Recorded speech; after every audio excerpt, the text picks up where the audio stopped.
દર 3 વર્ષે આવતો પુરુષોત્તમ માસ ભક્તિ, સેવા અને શ્રદ્ધાનો પવિત્ર મહિનો માનવામાં આવે છે. આ મહિનામાં ઘરમાં ઘડાની સ્થાપના કરવી. ઘડાની બાજુમાં ઘીનો અખંડ દીવો પ્રગટાવવો. વહેલી સવારે ઉઠીને નદીમાં સ્નાન કરવું. પછી ઘડાનું પૂજન, ભગવાનના દર્શન અને પીપળા તથા તુલસીની પૂજા કરવી. આખો મહિનો ભક્તિભાવથી વ્રત કરવું અને મહિનો પૂર્ણ થાય ત્યારે દાન પુણ્ય કરવું. એક ગામમાં દાદા અને માજી રહેતા હતા. તેઓ ખૂબ ધનવાન હતા. ઘરના કોઠાર ધંધાથી ભરેલા હતા. પરંતુ એક જ દુઃખ હતું. એમને સંતાન નહોતું. પુરુષોત્તમ માસ શરૂ થયો.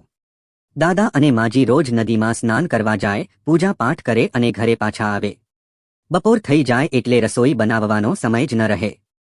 એક દિવસ માજી બોલ્યા, અરે, ભગવાને એક દીકરો આપ્યો હોત તો એની વહુ બેટા ઘરના કામમાં મદદ કરતી.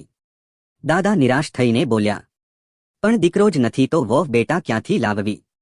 માજી થોડું વિચાર્યા પછી બોલ્યા, તમે જાઓ, કોઈ સારી દીકરી શોધો અને કહી દેજો કે આપણો દીકરો કાશી ભણવા ગયો છે.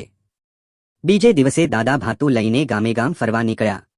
ઘણા ગામો ફર્યા પછી એક સુંદર, સંસ્કારી અને ગુણવાન દીકરી વિશે ખબર પડી.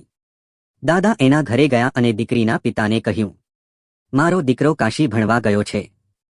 થોડા સમયમાં પંડિત બનીને પાછો આવશે. જો તમને યોગ્ય લાગે તો તમારી દીકરીનું લગ્ન મારા દીકરા સાથે કરવું છે. દીકરીના પિતાએ પૂછ્યું, પણ દીકરો હાજર નથી તો લગ્ન કેવી રીતે? દાદા બોલ્યા, હાલ 3 ફેરા કરાવી દઈએ. ચોથો ફેરો દીકરો પાછો આવે ત્યારે પૂર્ણ કરીશું. વિધિ પ્રમાણે લગ્ન થયા અને દીકરી વિદાય લઈને દાદા અને માજીના ઘરે આવી. વહુ બેટા ખૂબ સંસ્કારી હતી. દાદા અને માજી પૂજામાં વ્યસ્ત રહે ત્યારે વહુ બેટા પ્રેમથી રસોઈ બનાવી રાખતી. એક દિવસ દાદા અને માજી નદીમાં સ્નાન કરવા ગયા હતા. ત્યારે વહુ બેટા પડોશમાં અગ્નિ લેવા ગઈ. પાડોશણે પૂછ્યું, તું કોની વહુ બેટા છે? એણે ગર્વથી કહ્યું, દાદાના દીકરાની. પાડોશણ હસી પડી, અરે, એમને દીકરો જ ક્યાં છે? તને છેતરી છે. આ સાંભળીને વહુ બેટાનું હૃદય તૂટી ગયું. ઘરે આવીને એ રડવા લાગી. થોડીવાર પછી માજી અને દાદા ઘરે આવ્યા. એમણે વહુ બેટાને રડતી જોઈ. માજીએ પ્રેમથી પૂછ્યું, શું થયું બેટા? વહુ બેટાએ બધું કહી દીધું.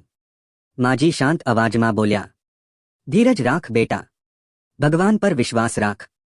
પછી માજીએ 7 કોઠારની ચાવીઓ વહુ બેટાને આપી અને કહ્યું, બધા કોઠાર ખોલજે.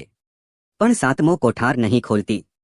બીજે દિવસે દાદા અને માજી બહાર ગયા અને વહુ બેટાએ એક પછી એક કોઠાર ખોલવા શરૂ કર્યા.